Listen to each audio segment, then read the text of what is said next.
ilang mga tao ang pinaniniwalaang nahulog mula sa eroplano ng US Air Force sa Afghanistan. Ano nga ba ang nangyayari sa bansang Afghanistan? In some breaking news in Afghanistan. The Taliban declared the war in Afghanistan. Taliban forces entered the heart of the Afghan capital, Kabul, today.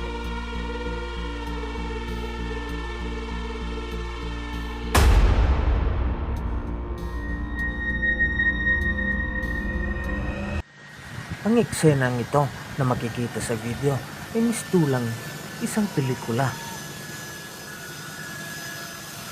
Ngunit hindi, mga katropa, kasi ito ang nangyayari ngayon sa bansang Afghanistan. Maraming mga tao ang natakot kaya lumikas sila papuntang airport kung sumiklab ang gulo sa Afghanistan dahil sa mga Taliban. Pero idineklara ng Taliban ngayong August 16, 2021 na tapos na daw ang giyera sa Afghanistan pagkatapos nilang makontrol at sakupin ang Presidential Palace. We congratulate the great victory to the whole Afghan nation, especially to the people of Kabul and to our mujahideens. The way we have come through was unexpected, as we have reached the position which was never expected, but with the help of Allah, that He has given us the victory, and there is nothing like this in history of the world, so we should thank Allah. Isang Chinook helicopter naman ang nakita na nag-evacuate sa mga tao ng US Embassy sa Afghanistan.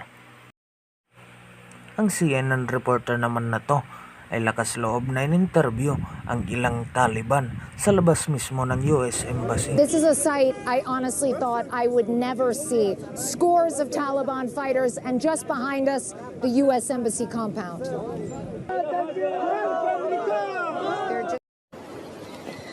وعلى جسده في الأجساد وعلى قبره في القبور وعلى آله وصحبه وبارك وسلم سبحان ربك رب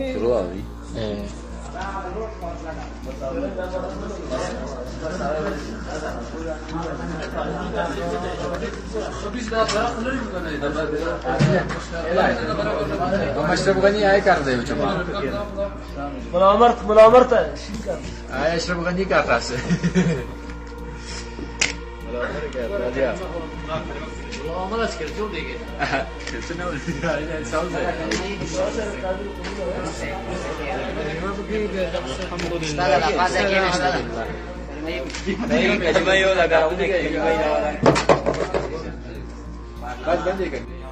Pagkatapos ng ilang oras na pananakop sa bansang Afghanistan, ay makikita ang ilang militante at ang kanilang pinuno na nakaupo sa upuan ng presidente. Kamakailan lang sa parehong upuan ay inihayag ng presidente ng Afghanistan na ayaw niya ng gulo kaya siya ay aalis. Ang mga tao sa Afghanistan ay nagkakagulo na at nag-evacuate para maiwasan lamang ang mga madugong pangyayari. Destruction to properties of the people and to not to give chance to plunderers, looters who are waiting for such moments to loot or plunder the properties of the people. Nang gabing yun, nag-offer ang mga military na magkaroon ng libreng sakay para sa mga evacuees. Mga tao ay nagkakagulo na kasi kailangan nang mamili kung sino ang sasakay at kung sino ang maiiwan. Is this how the West's 20-year adventure in Afghanistan will be remembered? Ang mga eksenang ito ay mistulang nasa pelikula ng zombie apocalypse. Hindi na mapigilan ang mga tao sa kanilang pagdagsa. Nagsisiksikan, naguunahan, at mga desperado na talaga na makasakay sa eroplano. Matakasan lamang ang maaaring mangyaring kaguluhan sa Afghanistan.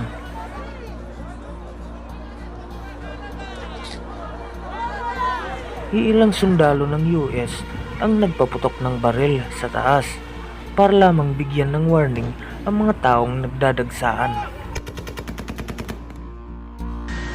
Makikita sa footage na to ang isang Boeing C-17 na kinukuyog ng mga taong gustong makasakay at makatakas sa dulo.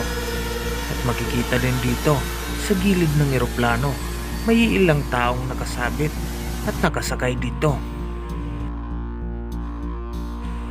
Oras na ng take-off. Napaisip ako bigla, ano kayang mangyayari sa mga taong nakasabit sa gilid ng eroplano? Maya-maya lang nang naka-take off na ang eroplano ay may nakita ang iilan na may nahulog na dalawang bagay mula sa eroplano.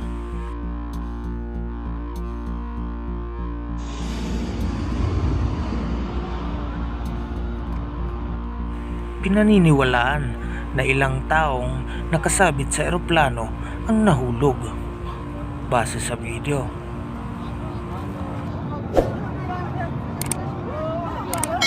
Salamat nga pala sa panonood at dito na magtatapos ang ating video. Once again, this is Sargento Waray signing out. Allahu Akbar. Allahu Akbar.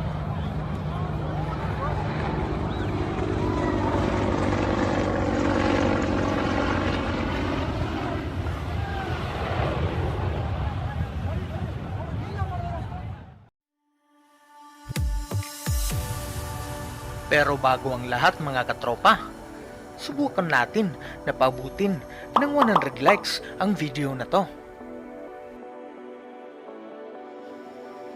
At kung gusto mo pa ng mga ganitong uri ng video, i-search mo lang ang aking YouTube channel.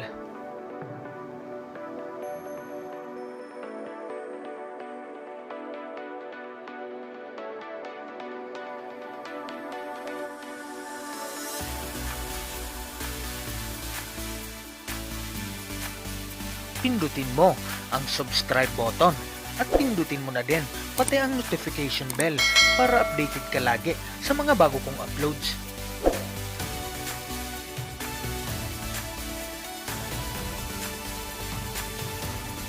At pwede mo ring subukang panoorin ang iba ko pang mga video